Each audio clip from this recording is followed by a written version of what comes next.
चलिए सर, आपके पास वापस आते हैं, लेकिन एक और बड़ी खबर सामने आ रही है। ईरानी सेना के नए कमांडर का ऐलान, बहुत बड़ी अपडेट आपको दे रहे हैं। ईरानी सेना के नए कमांडर का ये बड़ा ऐलान सामने आया है, क्योंकि देखिए पहले ही आईआरजीसी ने बात कह दी थी कि आगे जो करेंगे बहुत बड़ा करेंगे।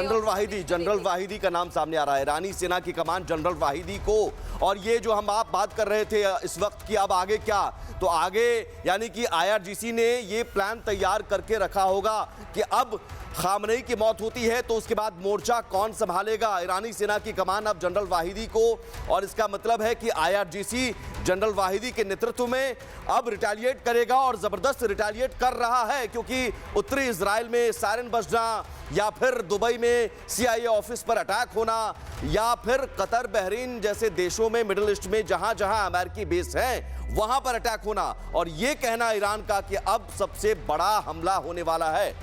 ईरान रेवोल्यूशनरी गार्ड यानी आईआरजीसी की तरफ से एक बड़ा बयान दिया गया है कि रिपब्लिक ऑफ ईरान की तरफ से पूरी हिस्ट्री में अब तक का सबसे बड़ा डिवास्टेटिंग ऑफेंसिव ऑपरेशन जो है वो किया जाएगा। ये बहुत बड़ी अपडेट आपको दे रहे हैं। ईरानी सेना के नए कमांडर का एक तरफ ऐलान, और दूसरी तरफ आप सोचिए कि आगे आगे जो होगा वो बहुत विध्वंसक। एक और बड़ी खबर, ब्रेकिंग न्यूज, ईरान के कमांड सेंटर्स पर इजराइल की भीषण बमबारी।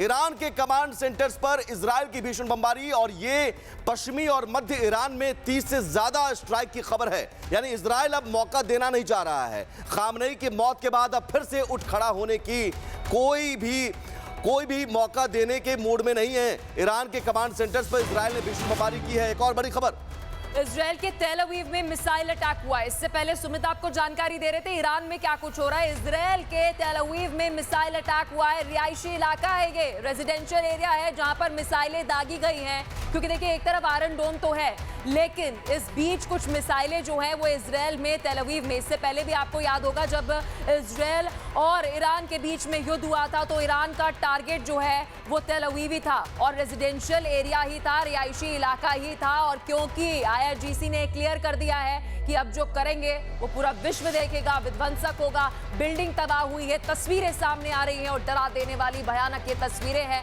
क्योंकि इजराइल की अलग अलग लोकेशंस पर हमला करने के लिए ईरान रेडी नजर आ रहा है। लेकिन बड़ी जानकारी आपको ये दे दें कि इजराइल और अमेरिका की तरफ से ये कोशिश की जा रही है कि ईरान की जो मिलिट्री एस्टैब्लिशमेंट है और जो खुफिया उनके पास जानकारी है उस पर अटैक होना चाहिए। लगातार हमारे साथ मेहमान भी जुड़े हुए हैं, महिमा मेरी सहयोगी भी जुड़ी हुई है। सर, आपसे मेरा ये प्रश्न रहेगा, एक तरफ इजराइल जो है, अमेरिका जो है, मिलिट्री एस्टैब्लिशमेंट्स पर खुफिया जानकारी के अनुसार जो है वो हमला करना चाह रहा है, लेकिन ईरान, इससे पहले भी हमने देखा था कि इजराइल में रेजिडेंशियल एस्टैब्लिशमेंट एरिया, वहां पर अटैक कर रहा है।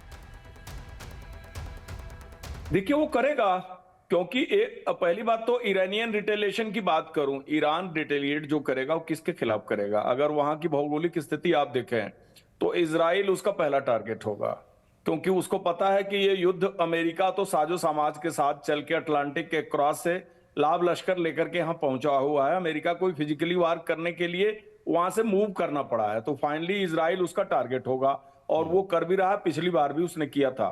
रही बात जो गल्फ के देश हैं, गल्फ के देश सारे अमेरिका के समर्थक हैं, तो वो जो आप एक दुबई से लेकर के और आबू धाबी और ये सारी चीजें सुन रहे हैं आप, वो भी उसी का रिजल्ट है, और ये वहां पर अटैक करेगा, वो कर भी रहा है। ये एक चीज आपको बता दूं कि आयरन डोम कहने की बात है, आयरन डोम तो डेफिनेटली सुरक्षा प्रदान करता है, लेकिन आप इस आयरन डोम के लूप होल्स की भी चीजें देख चुके हैं पास्ट में, जो कि एक सबसे बड़ा मुद्दा रहा है। क्योंकि ज्यूज होलोकास्ट के बाद अगर सबसे ज्यादा ज्यूज की किलिंग हुई थी तो उसी समय हुई थी जब आयरन डोम को पेनिट्रेट करके और फिलिस्तीनी इजराइल के अंदर घुसे थे, और उन्होंने जो किलिंग्स करी, और ये वार कितना लंबा चला है और अभी भी वो चीज सॉर्ट आउट नहीं हुई है।